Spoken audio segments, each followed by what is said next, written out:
Well, it's been an exciting week in the world of soccer news here locally, nationally, and internationally. And tonight, we have a lot of conversation we want to get to in the world of soccer. We're going to kick it off with Justin Cohn, the communications director from Fort Wayne FC, here to join us to talk about how the club is preparing for their preseason after the first of the year. They held open tryouts this last weekend, and they have an event coming up here on December 10th that you'll hear more about in tonight's episode.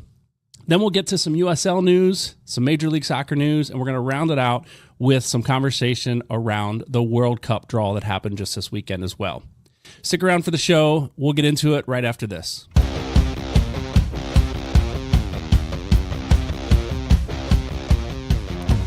This episode of Fort Wayne Footy is brought to you by OmniSource, one of America's largest processors, distributors, and managers of scrap and secondary metals based right here in Fort Wayne. Check out their services at omnisource.com. Fort Wayne Footy is also brought to you by LaserX, the Midwest's largest laser tag and arcade. They specialize in birthday parties, corporate team building, youth groups, sports teams, and family entertainment. You can find them at laserxfw.com. That's laser with a Z. And if you get over there, be sure to tell them Fort Wayne Footy sent you.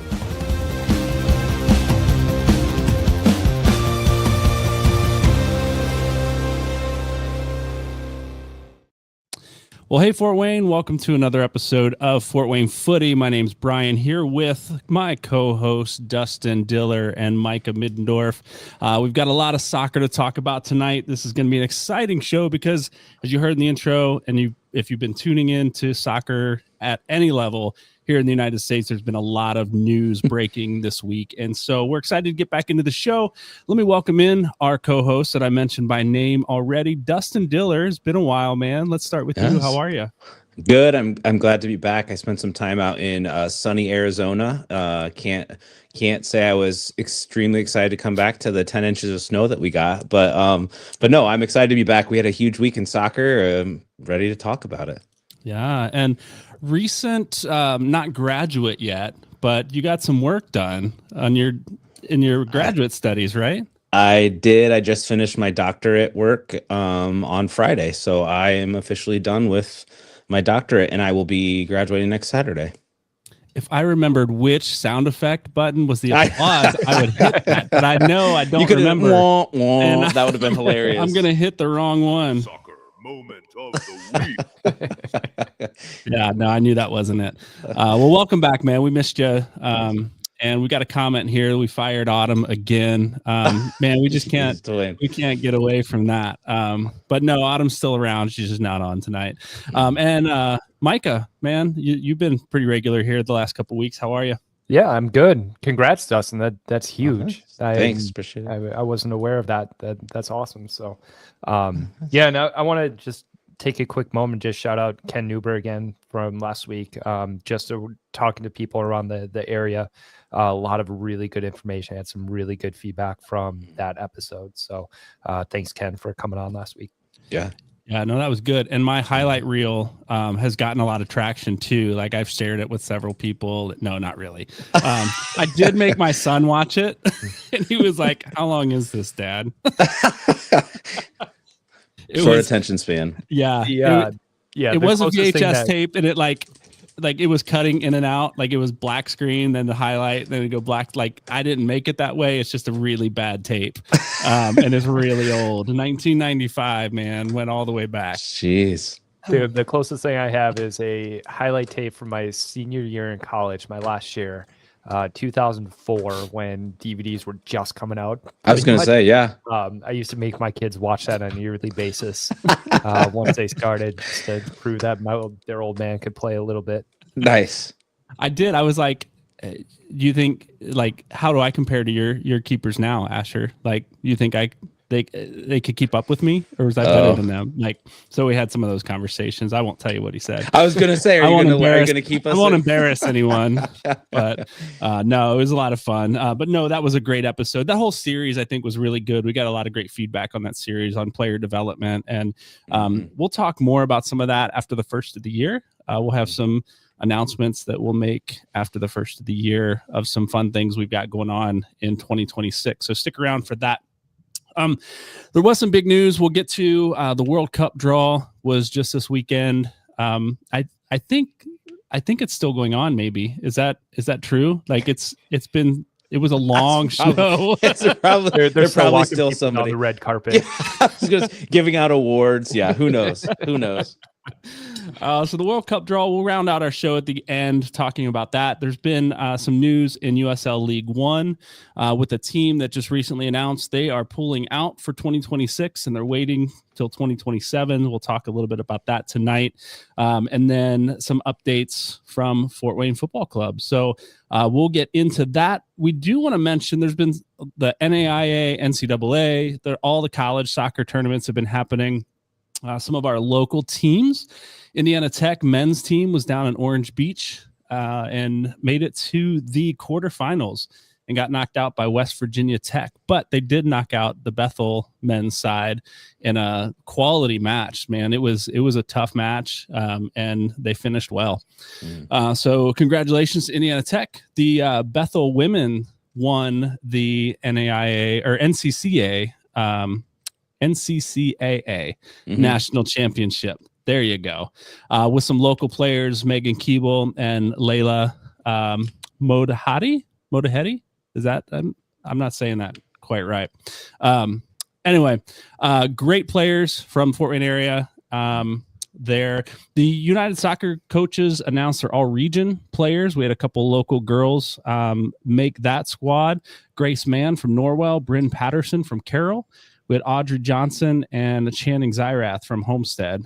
Both of those made it there. No boys locally from Fort Wayne made the all-region team. But a lot of good soccer happening, and love hearing some of our local kids mentioned in national tournaments, college level, getting some recognition on the high school level as well. So before we get too far, let's bring in Justin Cohn for some of our local Fort Wayne Football Club news. Bringing him in now. Oh, no. Justin. Oh, no. It's until autumn comes back. This is your guest. Awesome. Perfect. All right, Mr. Riot. There's already rioting going on. You are all too young to probably even know who that is. You know who is that Mr. Bill? Yes. I was gonna say. All right. I just showed my age. I should have said no. I don't know who that is. That Gumby? No, I'm glad you did. Oh man. Well, Justin, welcome back, man. I think this is third or fourth time we've had you on. Always love hearing from you and getting you on the show and hearing some news from Fort Wayne FC. How you feeling tonight? Good. It's an exciting time. We're getting geared up. So enough for me to be like, okay, Sunday at 9:08, and I'm thinking about all the stuff I get to do this week. That's going to be in the communications wheelhouse, or at least in the next couple weeks. That's awesome. Yeah. Well, it's been a while since we've talked about Fort Wayne Football Club here on the show. We've had a lot of things going on in the world of youth player development and how to help players and parents get ready for recruiting in college. And so we've been talking about that side of the soccer world. We're excited to get back to Fort Wayne FC conversation and USL conversation. And so because it's been a while, man, we've got a lot of things to talk about. And I want to start with the stadium news. Season's kicking off in March. We've got schedule. I think I saw on a post recently, schedule will be coming out soon. We'll talk about that too. But with the weather, I know winter, we're planning to work through the winter and stuff. How's the stadium looking and the progress there?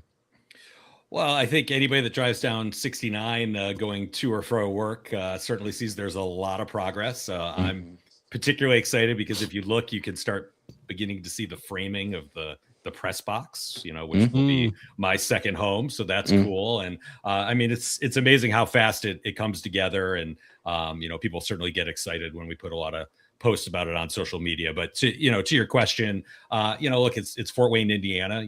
You expect weather. We certainly planned ahead knowing that there would be some obstacles thrown at us by Mother Nature, but everything's on schedule. I mean, obviously getting a lot of questions lately. Does this affect things? And the short answer is no. I mean, if you drove by it last week, you saw people were still working in the snow. They just had to work on different things. Yeah. Yeah. The parking lot, at least one of them, I drove by the other day, is already paved, and that's looking nice. So things are getting ready for fans to be able to drive in there. And see a game here soon. So I know I drove by, I don't know, it was late, 10:30, 11 o'clock on a Thursday night one night. I saw spotlights out and the machinery going. And so they're working as hard as they can to get that up and running. And it's been fun to watch too. Like it's actually kind of fun. My brother-in-law drove up from Indy and drove by it and he goes, man, the stadium's really looking good. Like that's really cool. And, but then as we got talking, I realized like, as you're driving north, you can see it from a distance. As you're driving south, you don't see it till you're right up on it. And like suddenly you come under the overpass and it's like, oh, there's a big stadium right there. That's kind of cool. Like I think that'll be a fun, once that's done, for people driving down from, you know, Auburn or whatever to come see a game, to just be able to drive up right on it. That's pretty sweet. Yeah, it's a different perspective, you know, depending the direction you come from. So I get what you're saying. Like when you're coming from the south, there's kind of this buildup, and if you're not from Fort Wayne, you're kind of like, what is that big building that's coming at me right now? So I totally get it. Do you still hear people, like, I still get questions like, what's that building going up? Is that the soccer stadium, or have you stopped getting questions like that? I mean, look, there's it comes up that, you know, some people think that it's not Top Golf, but there's another golf. Driver. So that's the one sort of misconception that I would like to put to rest. I mean, there is one of those coming into Fort Wayne, but it's in a different area. It's much smaller. I'm surprised that people would make that mistake, but we did have kind of a tongue-in-cheek post about it a couple weeks ago, and now that you mention it, I don't think anybody's asked me that question since then. So other than that, I mean, look, if you're maybe not a soccer fan and have had your head in the sand, I could see maybe like wondering what is that, but yeah, definitely, you know, soccer stadium, concerts, it's going to be an event center. Well, listen, maybe it could be a multi-purpose facility. Like I remember 2 years ago, I think it was, FC Cincinnati was playing New York City FC, maybe it was last year, in New York in a baseball stadium that they had to reschedule to another baseball stadium because there was a golf event happening in the one baseball stadium. And so not that I'm calling for that, I'm not asking for that, but you know, you could get some use out of that. That could be the Top Golf in Fort Wayne if you wanted it to be. One thing at a time.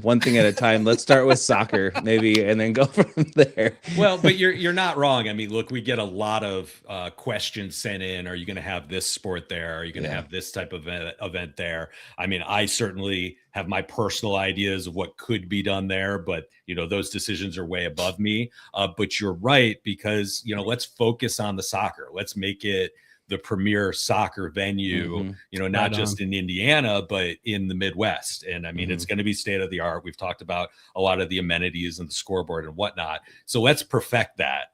And then we can start thinking about some other things. But I do know, you know, there are plans in the works to have other events like concerts and things of that nature. But, you know, I think there are a lot of opportunities to do some fun stuff there. We got a question here, and Dustin, I think I keep cutting you off, but I'm going to throw this question out there. It's come up a couple times for us. The pitch, what is it going to be? Turf? Is it going to be grass? Is it going to be a blend of the two? Has that decision been made yet? The last I was told was it will be field turf. So, you know, I hate to say I don't know 1,000%, but nobody has told me otherwise. So, you know, that's certainly a decision made at the ownership level. But, you know, I know everybody's very excited about the decisions that are being made in terms of making a great field for the soccer club to play on. And so I'm sure that decision, you know, had a lot to do with that. Sure. Yeah.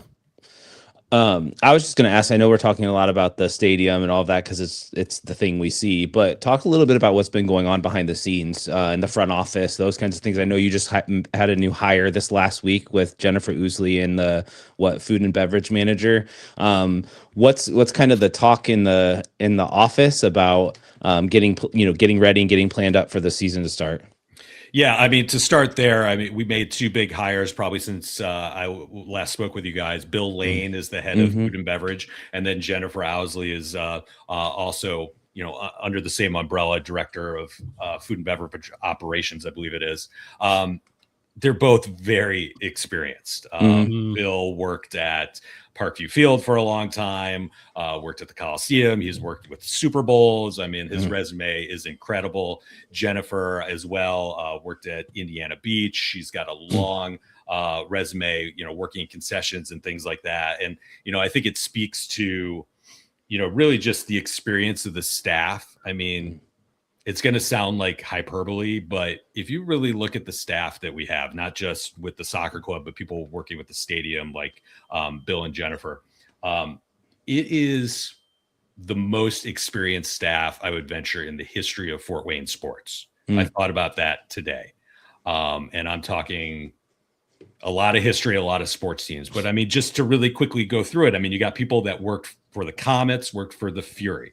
You've got people that worked for the Tin Caps, worked for the Coliseum. You have people that worked for the Mad Ants. You have people that worked in newspapers and sports for a long time. The list goes on and on. I mean, so we know what we're doing. I mean, we've seen it all in this town in a lot of different realms. So I think those two recent hires like really kind of speak to that. We know what we're doing. We're going to put together a great product.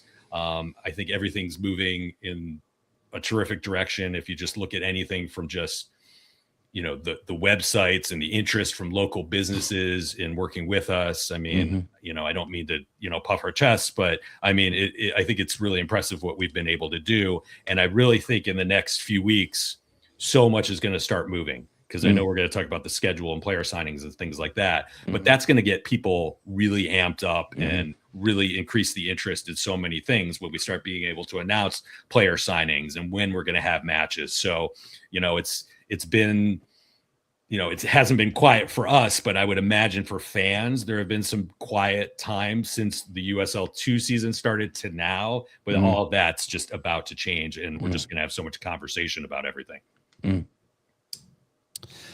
Speaking of, I thought you were going to jump in there with the question there, Micah. You had this look on your face.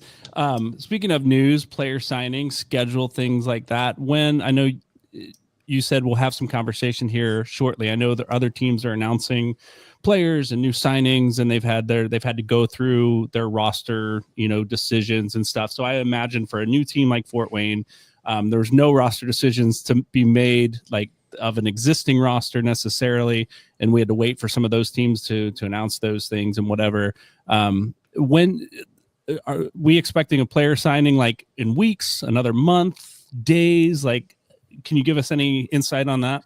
Yeah, so we have some verbal agreements with some players, and there's a process once that happens, not just in getting them to sign on the dotted line, but getting everything approved by the league and the soccer federations and whatnot. So we have the beginnings of a nucleus, and those things are really going to start ramping up. So when we'll get through the schedule release first, and then we'll start announcing some players. So I would think hopefully by the end of the month, we have announced some players, but it's not set in stone because we got to get through some logistics. But we're close, and it's a process. Like you said, we're a new team, so we're building the roster from scratch, and everybody's got their ideas on what types of players they want to look at, and there's people that are just wading through 300,000 potential players, and you narrow it down. I mean,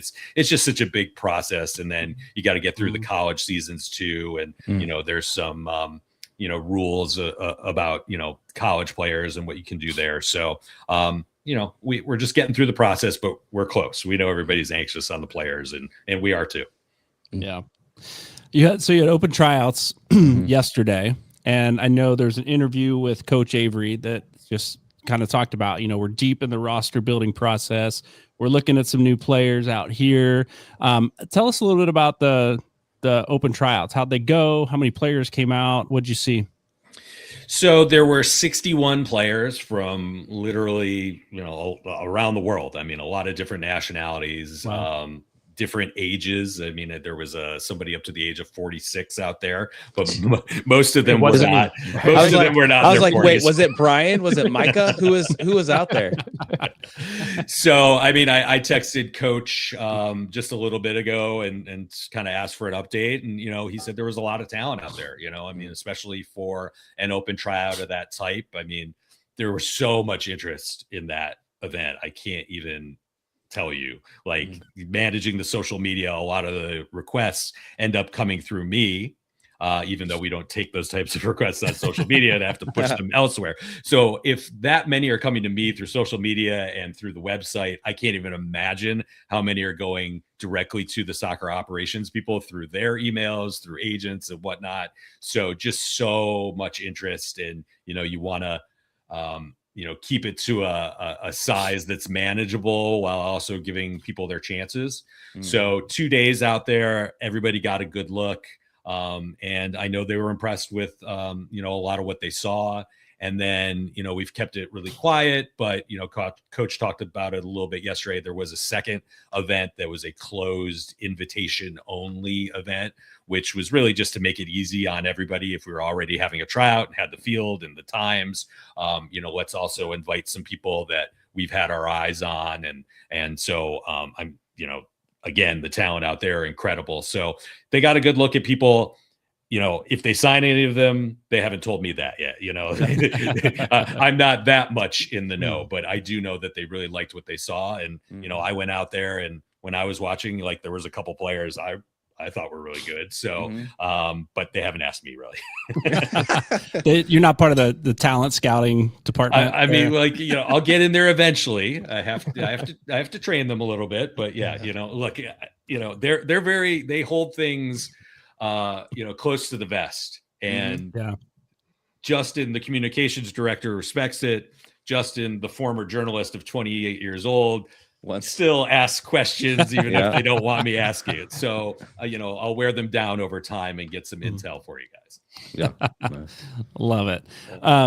There were some players out there that I saw just on the social media stuff that you guys posted that I was like, I know him, and I know him. And that's kind of fun to see some local kids out there playing as well. One thing I noticed in some of those highlights, and maybe Mike, this was your question, I don't want to step on your toes, but Coach Avery wearing the new Capelli kit there, training kit, probably coach's kit, new contract with a new uniform outfitter, which means there's probably going to be a kit coming at some point. When can we expect new kits from Fort Wayne FC? Just want to pile on with everybody else today. Okay. Do I need to bring him back? Do I need to bring him back? Bring back you'll get the kits when you get the kits. No, to be fair, only one team that I've seen has released a kit from USL 1. So I don't feel like we're dragging behind on that one. But I know AC Boise just released theirs. That's the first one I've seen. So no pressure. We're just curious, I mean, look, we're all anxious to get the kit. I think the people that run the merchandise more than anybody is anxious to get the kit. Especially Christmas. But I'll tell you two things here. So again, remember, we're a new team. So that means it's not so much about the kit right now as making it accurate as to what it will be when we wear it. So we're continuing to work on sponsors, and we're talking to a lot of businesses, and there is demand for that type of thing. And so what we don't want to do is put the kit out there and then have it lacking the sponsors or something that we would actually be wearing when we're in matches. Okay. So the sports fan in me, like I want what they're wearing. I don't want something that's kind of like what they're wearing. So there's a bit of a process there. And to get back to the, the new team thing, like, we're all building that from scratch, so a lot of these teams, they had their kits built, they have sponsorships built, and those are processes that we've been going through for a while. So we're close. I'd love to give you a date. And then, once we get them, you have to order them and have everything made. And so it all gets back to wanting to have an accurate product and give you a top of the line product instead of just putting something in the store and sell it. And then you have, you're mad at us later because it doesn't look quite like what we're going to be wearing. So as to when, I don't know, I can't put a date on it for you. But I would think within the next, where are we? 6 weeks, but don't hold me to that one. Yeah, sure. Yeah. Thanks for explaining that. I want the kit so badly that I never really thought Yeah. about all the details that go Sponsors. into creating the sponsorship and everything. So thank you for that. Yeah. And I'm with you. Like when, I early on, I was like, well, let's just get them in. But then I thought about it and I was like, no. If I were buying Red Wings, I want it to look like what they're wearing, except the Red Wings, I would want, this one particular logo that has jinxed their entire franchise, but we don't need to get into that here. But yeah, that's the stuff that we talked about. It was definitely said by, everybody from Scott Sproat down was like, let's make sure it's what we're actually going to be wearing. Yeah. I wanted to just throw in there and not to switch. I don't know, Brian, if you had any more Go for it. conversation about that, but I wanted to make sure that people knew, because I know you have an event coming up this Wednesday, December 10th at Ruoff. Can you talk to us a little bit about what that looks like, what that's for, and so people kind of know? Yeah, I mean it's really twofold. We've had an incredible amount of interest in season tickets and deposits. And the proof in that is just how long we've continued to run it. I mean, because it just hasn't stopped. But we know that there are still some people out there that want to learn who we are and want to learn what we're doing and want to learn what's, going to be in the stadium. Maybe you placed a deposit at some point, but you haven't necessarily pulled the trigger yet on season tickets. So we thought this would be a great opportunity to just invite people over. We'll have Santa Claus, we'll have cocoa, we'll have some snacks. You can bring your kids, and we can tell you a little bit about what we're doing, but we're also going to have a pop-up shop there. And I know a lot of people have been excited about that. That's another frequent question I get, which is, do you have a brick and mortar store or is it online only? And essentially we're online only, though you can pick up your product. Once we get the stadium open, some of that will change. So this is an opportunity for people, especially with the holidays, to come and hold the merchandise in their hands and see what they actually want to get. So at the event, we'll have the pop-up shop going. And then on Thursday and Friday, we will also have the pop-up shop going. So if you just want to come by and shop. So all of those events are at 1670 Magnavox Way. So there's a couple Ruoff buildings and sometimes people get confused, but this is the headquarters, southwest side on Magnavox Way. That's the one you want to go to. And people can always email us or just check our social media, go to our website, fortwaynefc.com, if they have questions about, what we're doing or if they need to be there. And you don't need to be there, but we would love for you to come. Yeah. New Capelli stuff in the store? Yes. Awesome. There's Capelli stuff in the store. And I know they got some new items in late last week. And I know they're planning on getting some more stuff in between now and the holidays. So it's not a situation of just what we have now is all we're going to get. We are continually adding stuff. So bookmark the store or, certainly when we get new stuff, I like to promote it on social media too. But yeah, we'll continue to get new items. It's not just the kits. There's going to be a lot between now and when the season starts. And the merch has been selling really well too. Yeah. So, That's awesome. Yeah.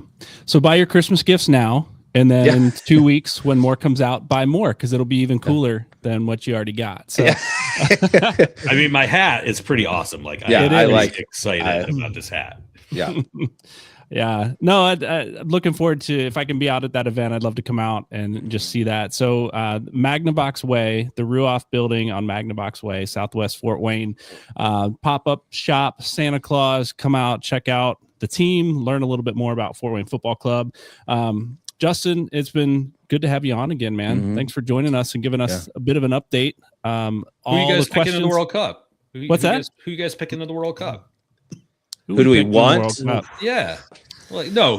Who are you picking? I was gonna say I'd love to see USA make a run. But, I mean, we're all gonna say USA. Yeah. Who we want, right? Yeah.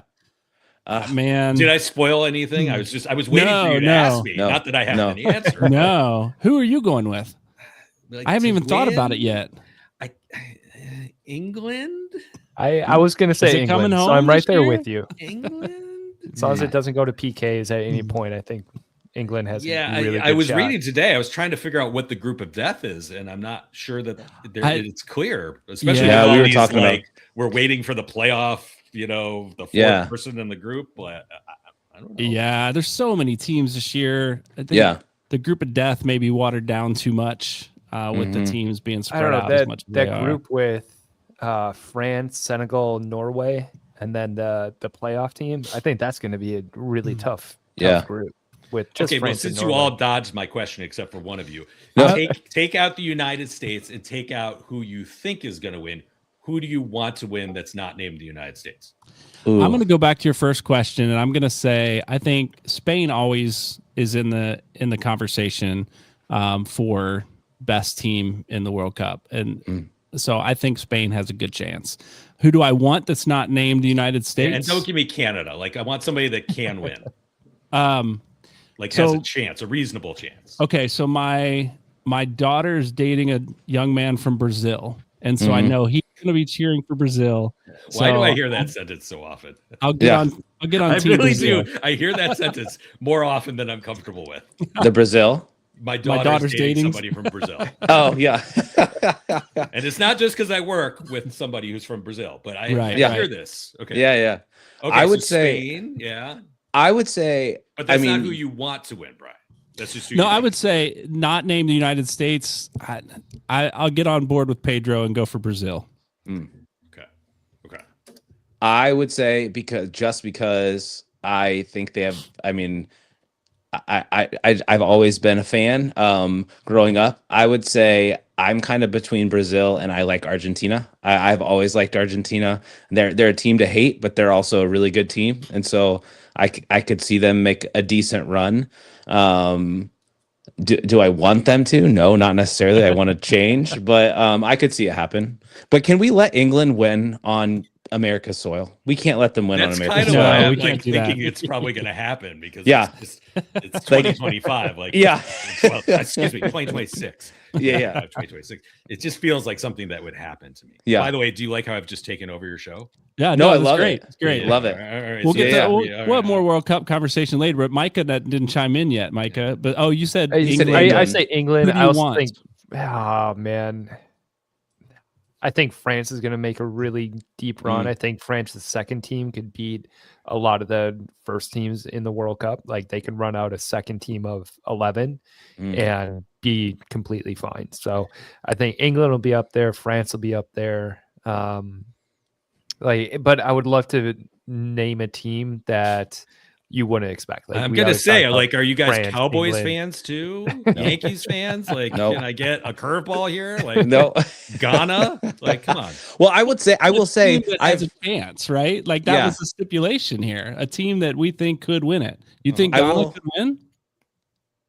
I mean, you never know. It's the World Cup. You never know what's going to happen. I'll throw in Morocco because Morocco has taken out the US in like multiple World Cups. They're a team that while they were drawing, I was like, I hope to God we do not draw Morocco just because they've upset us and like just come out of nowhere in what are U21, U17, all of those. And so it's just like if we can not play them, I'm fine with that.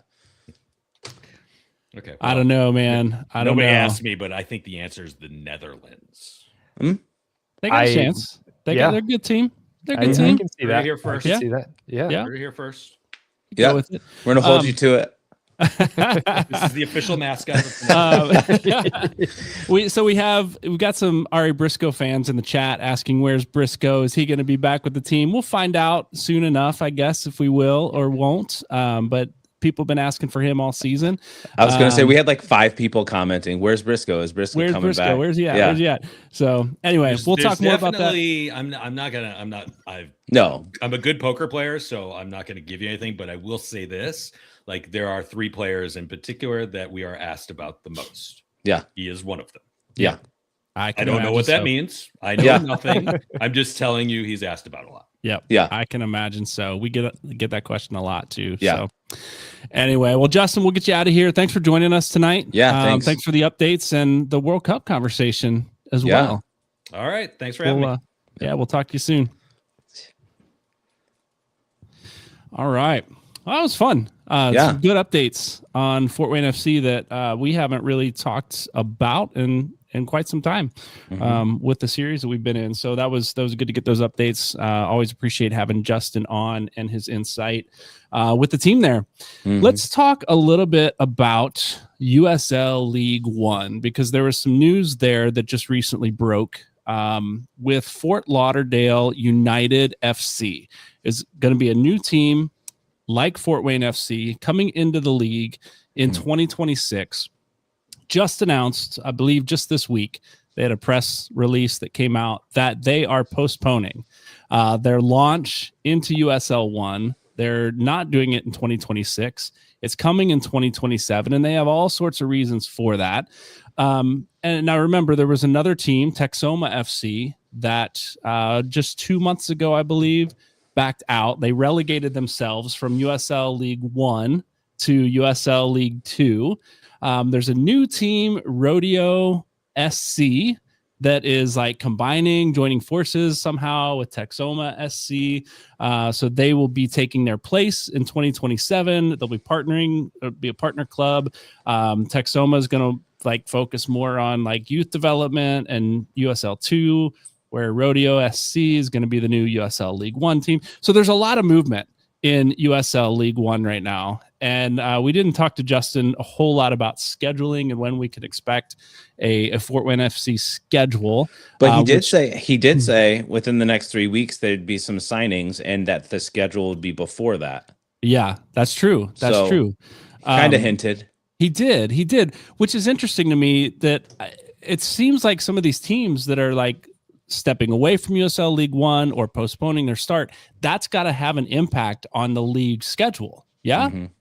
I mean, across the board in the entire league, I would imagine for sure. Yeah.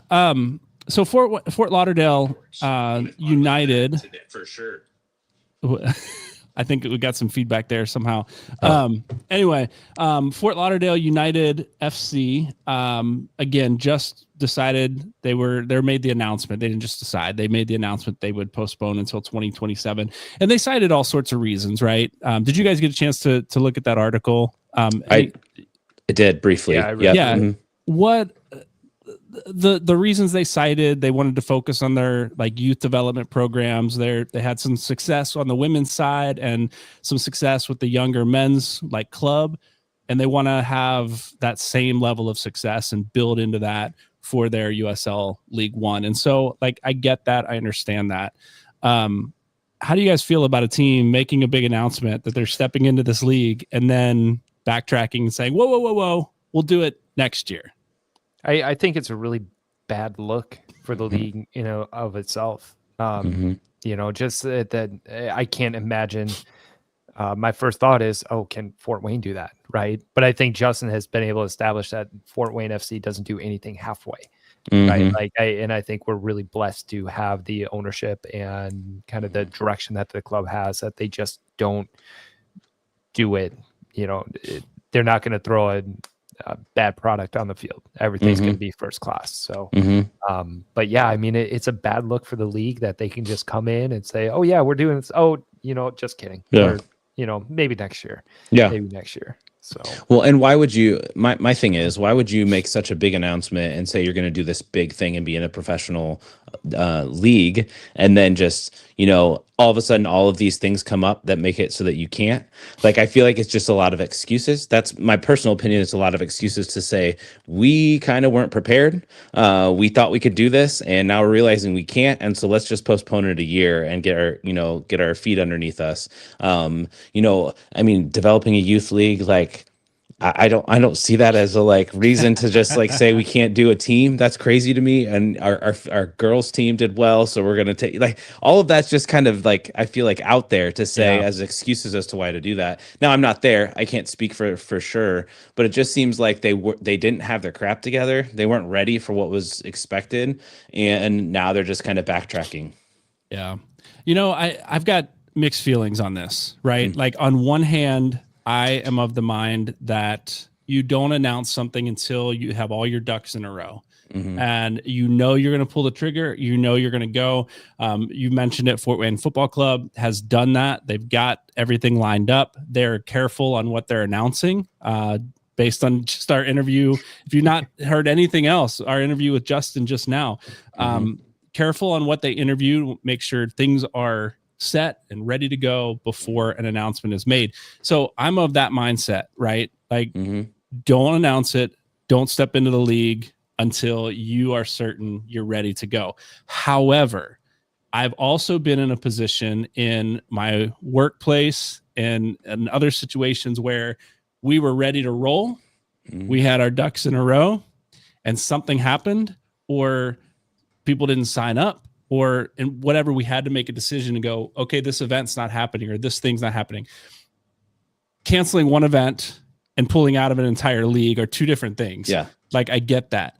But to have the courage to come out and say, yeah, we're not ready for this. We made the announcement. We thought we were good to go.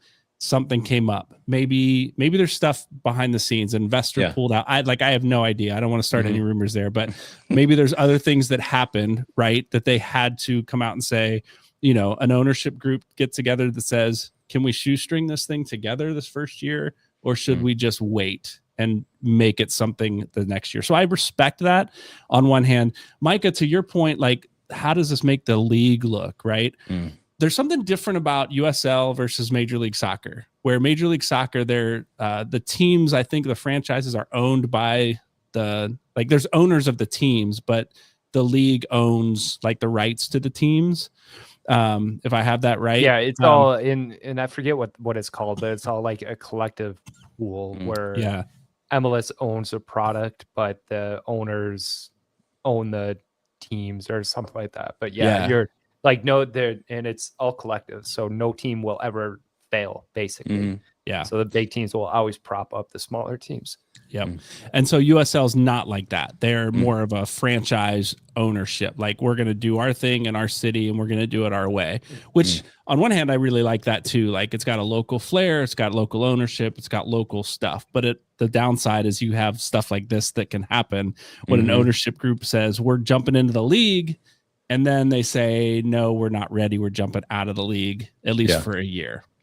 Yeah. Well, I'd rather have them do it now than, in the middle of July when the season is going on and then the team folds midway through. I think that's a much worse look.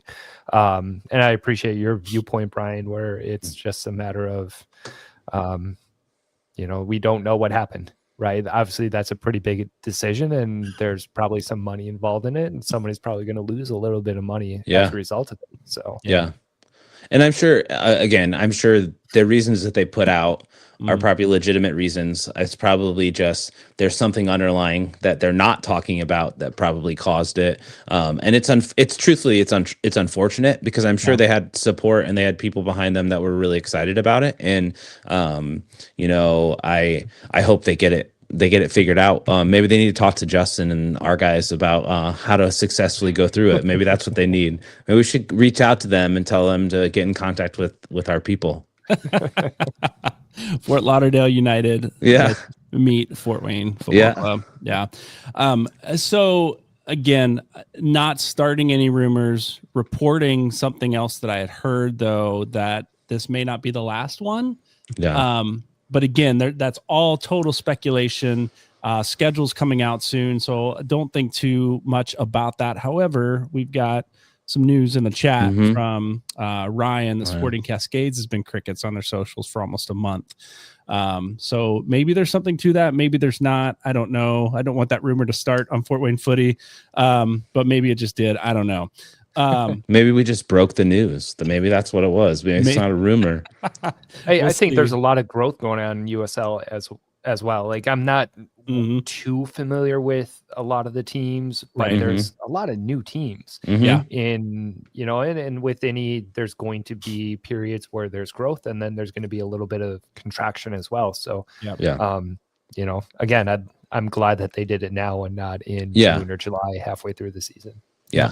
And I can't fault because of that. I can't fault a team for saying there is such a buzz in USL right now that we want to be part of it. We've been planning to be part of it. Let's do it. Let's jump in or we're going to miss our opportunity. There's going to be too many teams. They won't accept us next year. Like, I get that, wanting to jump in now while there's a lot of exciting stuff happening in USL 1. So whether they're the last one or not, I don't know. I hope they are. Like, I hope this is it because schedules need to be finalized so that fans can start, finalizing their season ticket selections, buying tickets for March, spending money for holiday gifts. for friends and family, for the teams that they love and support. And so I hope that's the end of it. And I'm really excited to get to know some of these teams too. And so I don't want to get my hopes up about a team and then them not be here next year. Yeah. So, let's be clear though, Fort Wayne Football Club is happening. Yeah. They are like, if you're just tuning in to this part of the conversation, we've been talking about other teams, not Fort Wayne FC. They are good to go.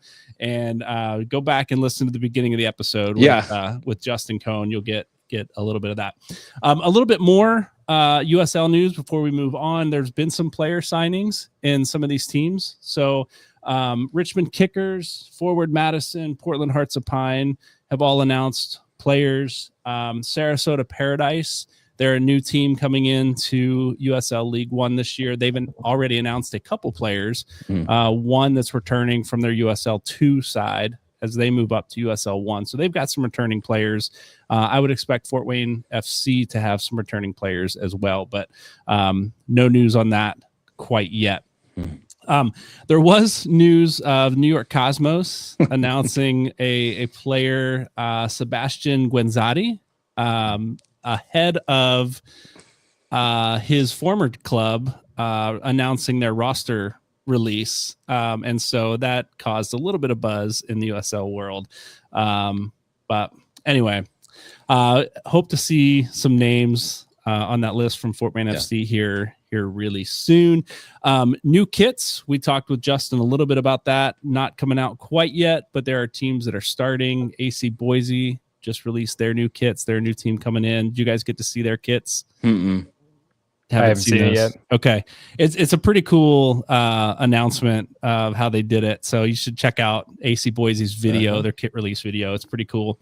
I like the kits. So I'm expecting to see Fort Wayne's sooner than later too. Yeah. Anyway, one thing that I'm excited about, guys, is as we move into USL League One, as the schedule soon will be announced, I've started reaching out to some other USL podcasters like ourselves that follow local teams and some media personnel in these cities if they don't have a specific podcast that follows them. And we would love, and we plan to introduce you all, the fans of this show, fans of Fort Wayne Football Club, to the teams that are coming into town by way of their local media coverage. So that's one of the new things we've got coming in 2026. Reached out to some other USL podcasts. So we will get just some general USL podcasters as well, just to get to know the league here in the next couple weeks before Christmas. So looking forward to that.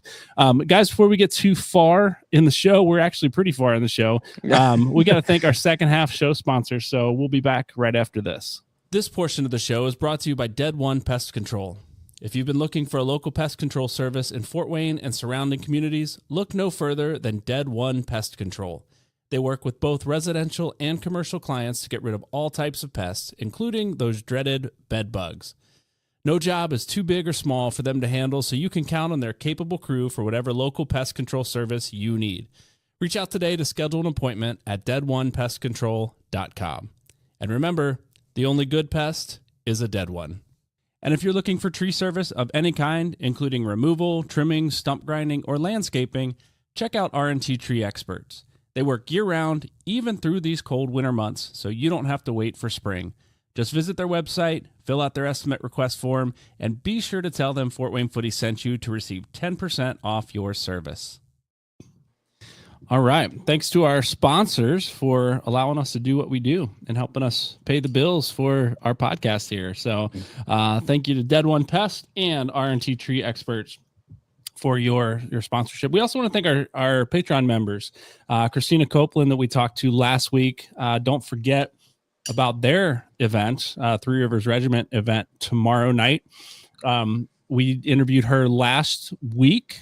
So the last 20 minutes of that episode, she was on talking about that event. If you have questions, if you're interested in going to that event, be sure to check that out. Hopefully you're not listening to this post-event. You're watching this live and you want some information, check that out. Christina will talk to you. We'll tell you all about that. And Ryan Smeltzer, also, thanks for, you're in the chat. Thanks for your Patreon membership. If you're interested in joining us and supporting us on Patreon, there's a link in the description of this episode on YouTube or on whatever podcast service you're listening to later in the week. Join us over there. There's monthly tiers, there's free tiers, there's one-time support opportunities over there as well. If you like what we do and want to help support us, that would be a great way to do that. Let's move it on from USL. We got some Major League Soccer news as well, gentlemen, because the Major League Soccer playoffs, MLS Cup, just ended yesterday with a final between Inter Miami and Vancouver Whitecaps. Ended in a 3-1 game, in Miami's favor. And it was quite a match to watch. I know you guys watched some of that. Talk about that game a little bit. What'd you see? Did you want Miami to win, or were you pulling for the Whitecaps like me? I wanted the Whitecaps to win. I think I'm tired of watching Miami. As much as I appreciate Messi and Alba, I want another team to win it. Maybe that's just who I am, where I always try to root for the underdog. But and plus, I love watching the U.S. internationals out there as well. So I love watching Sebastian Berhalter, where I really haven't had a great opportunity to see him play outside of the couple matches with the U.S. So I want to see what he was all about. Brian White was in there. Thomas Mueller, right? He's probably one of my all-time favorite players. So definitely wanted Vancouver to win. I thought they had a shot, but at the end of the day, I think there's too much quality in that Miami team. Yeah. Miami looked unbeatable. Like just throughout the playoffs, I thought they looked unbeatable. Some quick stats in their last 9 matches, starting in October through like end of regular season through the MLS Cup playoffs. 9 matches. They went 8-1. They lost one game 2-1 to Nashville. It's the second leg, I believe, of the first round of the playoffs. 8-1 record. They scored 33 goals in those 9 games. That's almost 4 goals a game. You don't see that in soccer most of the time. It's almost 4 goals a game, and they gave up 8 goals in those 9 matches. Crazy stats. They just looked unstoppable. Yeah. Well, I think that they've got a good thing going for them. They've got the team. They developed a really, really good team. They are offensive minded, to be completely honest. They're goal scorers, with their players. I love Messi. I've always loved Messi. So it's hard for me to root against him, to be completely honest. But since he's been in with Cincinnati, I've had a hard time rooting for him. So I was kind of hoping that they would lose. But at the same time, I just love watching Messi play. I love watching their whole team play. They click. And the last couple months, they have clicked really, really well. And it's just been fun to watch good soccer in the United States. Yep. I agree with that, Brian. Dustin. The one move they made, which was interesting throughout the last 3 or 4 games of the playoffs, was they played without Luis Suarez. One game he was suspended, and then he didn't see the pitch again after that. They played with a 19-year-old Silvetti, who was tearing it up. Yeah. Like he gave them speed on the left wing. He pressed well. His quality as a 19-year-old who decided to come to Miami to play with Messi instead of playing in Europe somewhere. And they went with him over Luis Suarez, a proven veteran that just doesn't have the gas in him to keep up for a full match and to press, and he doesn't have the mobility that this young guy does. And what a statement that he made playing in these last 3 or 4 matches for Miami. Yeah, what a call by that coach too, right? Like you would put a generational number 9 that will probably never see anyone quite like Luis Suarez again. Put him on the bench. I'm okay with that. Right? But I think even the manager that they brought in, Javier Mascherano, like there's who better to have that conversation with Luis Suarez than Javier Mascherano, right? Yeah. Well, and I think you can't take away from what kind of an impact that having him on the bench was for that 19-year-old too. You know what I mean? He's back there, he's learning from him in before games, all that kind of stuff. So yeah, he's sitting out, he's not playing, but I would imagine he's having a lot of conversations with that kid in the locker room and before the games and talking about, tactics and all that kind of stuff. And you just think about a 19-year-old learning from someone like him. That's pretty amazing, I mean, that whole team, then you throw Jordi Alba in there. Yeah. What a cool experience for those young kids. And there's even a young U.S. international that we haven't talked about, Ben Kramashi. I don't know. He didn't play. Is he injured? He hasn't played in the last couple matches that I've seen. He was in the World Cup, the U20 World. He was playing. He won the Golden Boot, right? Yeah, correct. Okay. So I don't know if they were just resting him because he had just come off of that. I'm not sure, but he did really well in the World Cup. Yeah. Can we start a petition though, like to make sure that if a coach comes out on the field to celebrate a goal and tackles his own player, I agree. And lays on top agree. of him, I agree. To celebrate, like that, there should be a card. I do agree. That Miami subs ran on the field for the second goal, and then coach runs out. Mascherano runs out. There is a rule. The third goal. There is a rule that you can't. As far as I know, there were no cards shown. It was pretty ridiculous.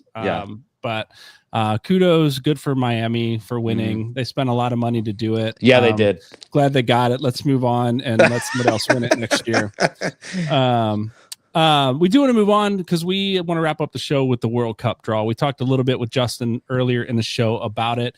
The USA gets the draw in Group D with Paraguay, Australia, and the winner of one of the UEFA playoffs. There's a Turkey. lot of teams. Yeah. Who all's in there? Like it's Turkey. Kosovo's one of them. Yep. I know I looked at it. Turkey, Kosovo. More than like Herzegovina, I think was Bosnia. Was one of them. Yeah. ROU and SBK. Romania. And Slovakia. I think so. Yeah. Slovakia, Romania, Turkey, Kosovo. Yeah. There's other UEFA playoffs too. So that was playoff C. Whoever wins that will be in our group. And then there's others, A and B, I think will be playing. And D will be playing in other groups. Anyway, whoever wins those that's all confusing. We'll win UEFA playoff B, will play in group C or whatever, group F, and like pretty crazy. So as you look at I put the groups up here on the screen. If you haven't seen this yet, if you want to look at it, or maybe you're looking later in the week. I don't know. Maybe you watch the full 3-hour show. I don't know. We talked about the group of death earlier. Like that's always everybody talks about. What's the group of death? Who's gonna remember the World Cup expanded teams this year from 32 to 48 this year, and so it feels a little like. As I had forgotten that, and as I looked at this and I went, I don't really see a group of death in here. Then I realized, because there's so many teams that really don't have a shot at winning this thing in the World Cup this year. Yeah, there is. As you look at it, there's so many teams compared to what you've seen in previous World Cups, and the way that they draw it and spread it out so much that it's kind of hard. I do think there are some teams that could make a run that are probably unknowns, or maybe not unknowns, but just kind of lower on the rankings. I think there's some teams, out of CONCACAF that always play the US pretty decently that could do some, could make a run, do something that they're not expected to. But I do think there's definite top teams that are most likely going to make it out of the group and be in the 16. So I don't know. It'll be interesting to see. I think, again, we talked a little bit about USA. I think USA, we've played Paraguay and Australia in our last group of friendlies, beat both of them, beat Australia pretty handedly. I think it was 4-0, 4-1.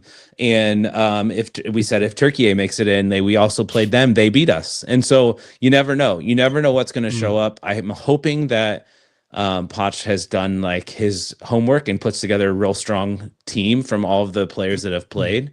And we make a run. I mean, it's on our home soil. That I would really love to see that.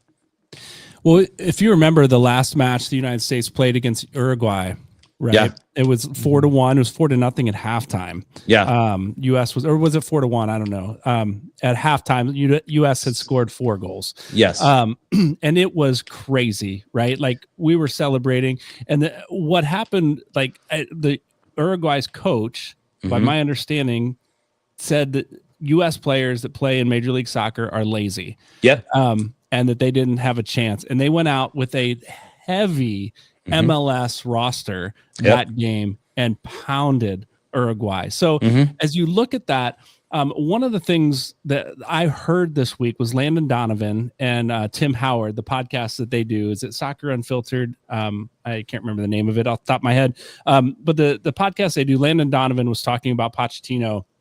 And I've heard him be critical. He's super Poch, critical, incredibly critical of Poch in the past. And in this podcast, what he said was, which kind of caught me off guard, is that he was like, I think he's got control of this team. Like, I've been critical of him because there's been no like style of play. Like, what are we doing here? Who's on the team?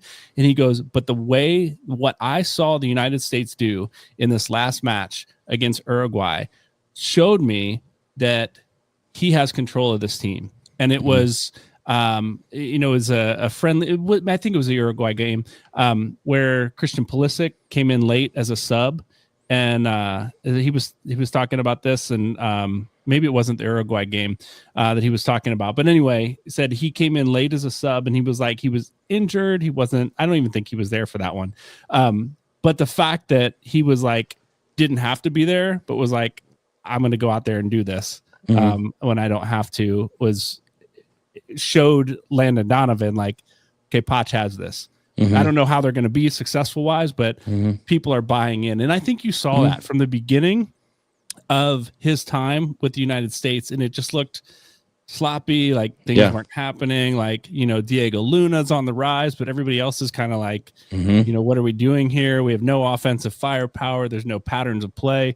To what they did against Uruguay, like that was a short amount of time. Yeah. And we don't have much time for the World Cup. So it was fun to see that turnaround there. I was very pessimistic at the beginning when the results weren't there. And I think even on this show, I was very critical of it. That I think I used the word, what are we doing here? Right. But as time went on, like you can see the roster starting to get built, and you can see the players that he's relying on. And it almost seems like we're going back to that 2002, 2006, where the US was able to grit out these wins, right?